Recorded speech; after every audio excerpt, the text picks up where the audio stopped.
শুভ সকালের শুভেচ্ছা জানিয়ে আজকের দিনটি শুরু করলাম। আমার নতুন একটি ভিডিওতে তোমাদের সবাইকে জানাই স্বাগত। আজ খুব সকালে ঘুম থেকে উঠেছি, ঠাকুর পুজো দেওয়া হয়ে গেল। গুড মর্নিং ফ্রেন্ডস, এখন আমরা একটু বেরোচ্ছি। হঠাৎ করে একটা প্ল্যান হয়েছে, যাবো কুচবিহার রাসের মেলায়। কোনোদিনও যাইনি, আজকেই প্রথম। চলো আর দেরি করবো না, চলো। আমরা এখন আসলাম অঙ্কুশদের বাড়ির গলির কাছে। ওরা আসবে, তারপরে একসাথে সবাই যাব। আর আমার ড্রেসের সাথে মাস্কটা বেশ ম্যাচ করে গেছে। সাথে যাচ্ছে গোপাল। চলো তাহলে সবাই। আর আমাদের সাথে যাচ্ছে গোপাল। গাড়িতে একদম উঠতে পারি না, তাই এখান থেকে চকলেট নিতে গেল দাদা। চকলেট হ্যাঁ, এই চলে আসছে চকলেট। এখন মুখে দিয়ে যাব, নালে কেমন একটা ভমিটিং ভাব আসে। দাঁড়াও, সবাই মিলেই নি। গোপাল ঠাকুরের টিফিন বক্সে আছে খাবার, আর এই জলের বোতলে তুলসী পাতা দিয়ে এখানে রাখা হলো। চলো এবার, জয় গোপাল।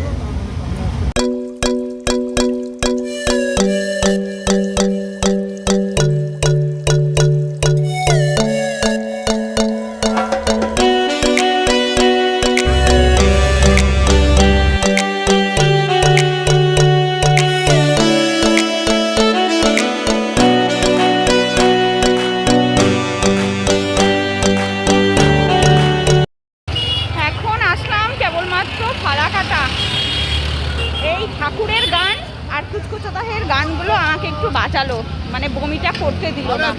তো আর ভালো লাগে না, একটু গরম লাগছে, রাত্রে আবার ঠান্ডা লাগবে। এখন আসলাম একটু টিফিন করতে, এদিকে কুঞ্জনগর। ছোলে বাটুরা,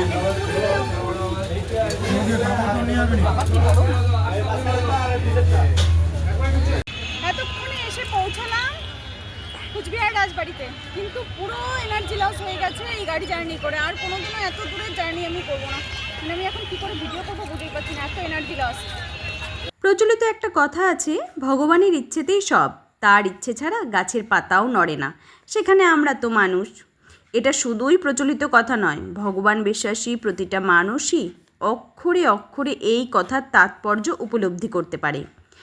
এই কুচবিহার রাজবাড়িতে আসা, মদনমোহন মন্দির দর্শন সম্পূর্ণই হঠাৎ করে স্থির হলো, আবার আশাও হলো।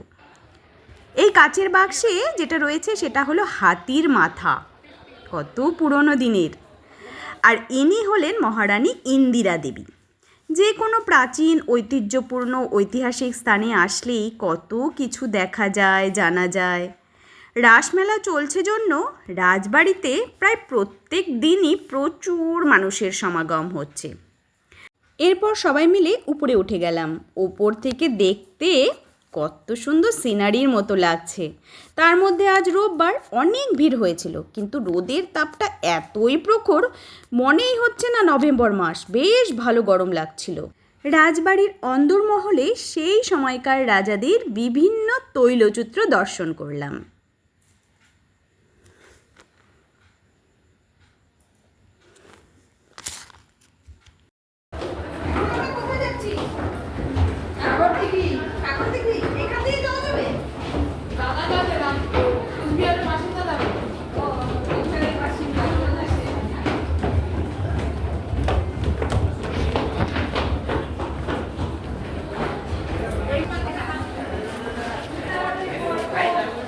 এটা হলো কুচবিহারের রাজা রানীর আয়না। আমরাও এখানে একটু দাঁড়িয়ে ফটো তুলবো। কি ভাগ্য আমাদের, এই আয়নায় আমরাও নিজেদের দেখতে পাচ্ছি।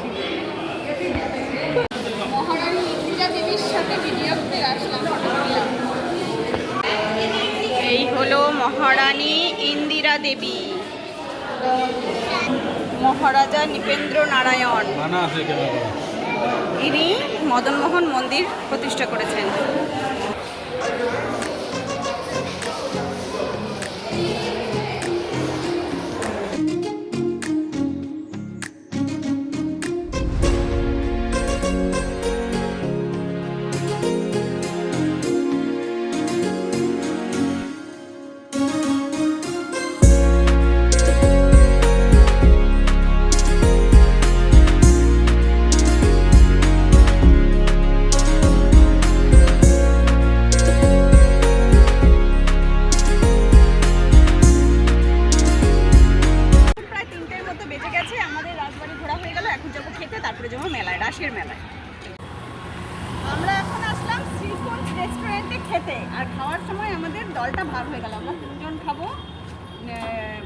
ভেজ, আর ওরা খেতে গেল নন ভেজ, ওরা গেল অন্য রেস্টুরেন্টে।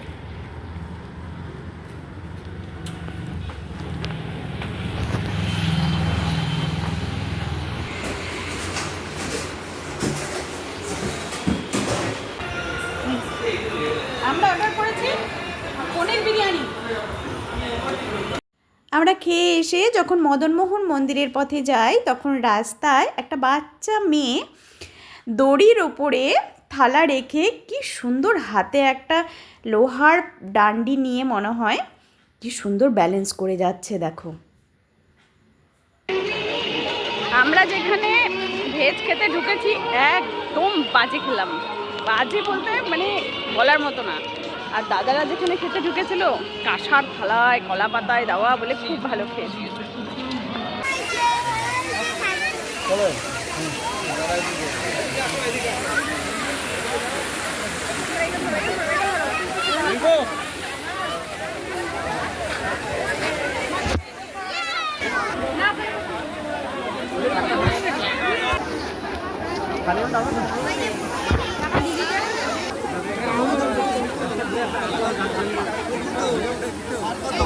কুচবিহারের মদনমোহন মন্দিরের কথা লোকমুখে কত শুনেছি, আজ আসতে পেরে দর্শন করতে পেরে খুব ভালো লাগলো।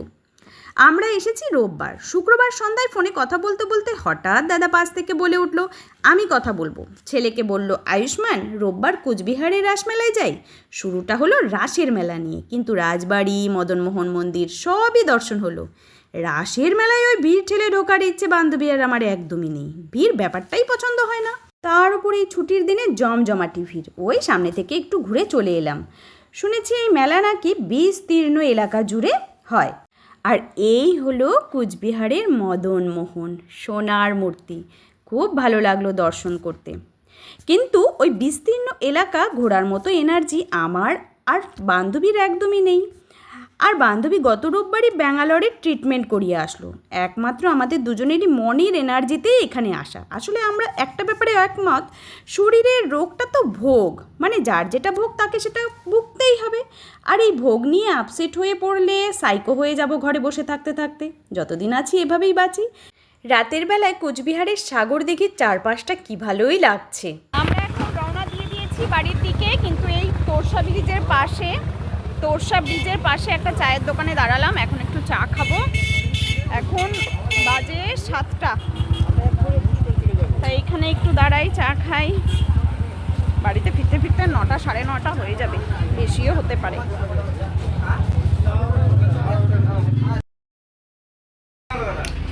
মাটির ভাড়ে চা, তবে মাটির ভাড়ে লাল চা অতটা ভালো লাগে না, দুধ চা বেশি ভালো লাগে। 9:05 বাজে, তা আমরা আসলাম এখন ঝাজাঙ্গিতে। রাতের খাবার খেয়ে একবারে বাড়িতে যাবো, ফ্রেশ হবো, ঘুমিয়ে পড়বো, কারণ খুব ক্লান্ত লাগছে। এখন বাড়িতে গিয়ে রাতে কিছু করার ক্ষমতা নেই। তো আসলাম